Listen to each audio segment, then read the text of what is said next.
the United States ever atoned for slavery? What has the United States materially done to course correct after hundreds of years of slavery and decades of Jim Crow segregation? It's a very popular thing to scoff at the idea of reparations or any sort of corrective action around this issue in this day and age. After all, none of us have ever been enslaved. We can all sit where we want on public transportation and drink from the same water fountain as anyone. But when you compare how the U.S. treated African Americans after hundreds of years of black enslavement with the way that victims of the Holocaust were treated after World War II, or the internment of Japanese Americans in the U.S., or even Native Americans, you start to notice some glaring inequities. I'm Dara Starr Tucker, and this is The Breakdown. 6 million Jewish people were violently slaughtered during the Holocaust in Germany. It was one of the most brutal genocides that the world has ever known. But have you ever wondered what happened when all of that came to an end? Did everyone just go back to business as usual? Well, the issue of restitution or reparations for Jewish people has been hammered out over the many decades since the end of World War II. In the initial aftermath, no one really wanted to talk about it. But after a Jewish state was established 3 years after the end of World War II in 1948 with the support of the United Nations, suddenly Jewish people were in a position to have their demands taken more seriously. In 1951, a conference on Jewish material claims against Germany was opened in New York City by Nahum Goldman to help survivors with claims against Germany. The German government agreed to pay out $845 million to Holocaust survivors and their descendants over a period of 14 years.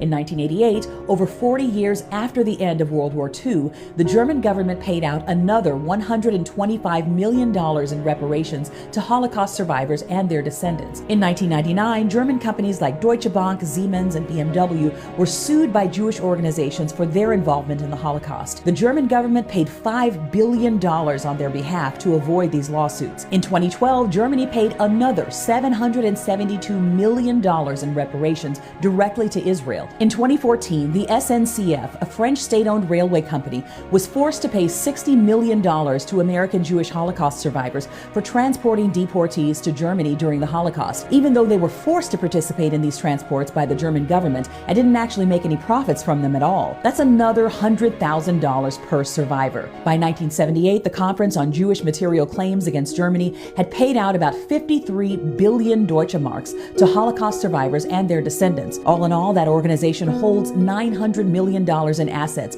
and has $1.7 billion in various accounts. They continue to pay reparation claims to this day, but the restitution for that awful chapter in history hasn't only been financial. The UN has designated January 27th as the International Day of Commemoration in memory of the victims of the Holocaust. There are dozens of Holocaust memorials and museums scattered throughout the US and Europe, and there should be. But here's the kicker. Since 1992, instruction about the Holocaust has been compulsory, starting at the 10th grade level in German schools. It's not uncommon for students to go to concentration camps or Holocaust memorials and museums for field trips. Now, in a shameful chapter of US history, 120,000 people of Japanese ancestry, many of whom were American citizens, were interned in camps throughout California, Washington, and Oregon. Canada and Mexico followed suit as well. This was done as an anti-espionage effort in the wake of the Pearl Harbor attack. For decades, Japanese American advocacy groups pushed for a formal apology from the U.S. government for this racist policy, as well as monetary reparations. Finally, in 1988, the Civil Liberties Act was passed, and the 80,000 survivors of this 4-year ordeal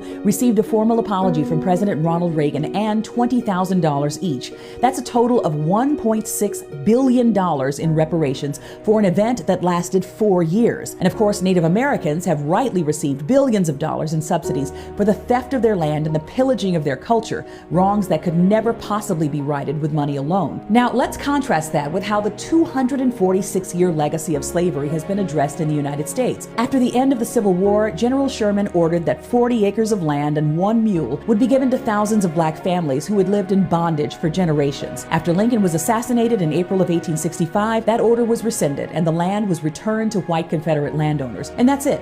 That's the extent of the payments that have been made to black Americans to atone for the hundreds of years that millions of African Americans were enslaved on U.S. soil. Zero land, $0. Now, if you factor in affirmative action quotas, which are meant to level the playing field between black American descendants of slavery and the rest of the population, you could argue that some effort has been made to initiate indirect reparations, though those initiatives are not nearly as far-reaching as many people would have you believe, and they are continually under threat of legal challenge. There are also many legal battles battles being waged in various states right now to prevent U.S. students from being taught the complete history of racial hatred in the United States. If you were educated in U.S. schools, you were probably taught that slavery was bad, but that Abraham Lincoln ended it, and then everything was equal after that, outside of a few isolated incidents in the South. You likely learned about Rosa Parks and Martin Luther King Jr., and that's it. In terms of non-monetary affirmation or acknowledgement, a resolution was passed in 2008 by the House of Representatives to formally apologize for slavery. The Senate never got around to passing such a measure.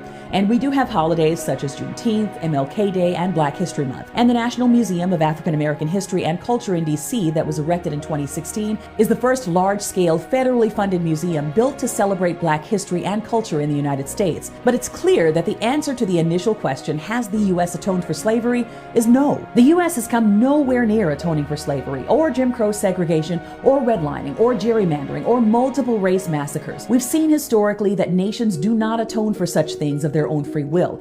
It takes massive organization, pressure, and money from well-connected advocacy groups to establish those precedents. Whether that day will ever come for Black American descendants of slavery has yet to be revealed.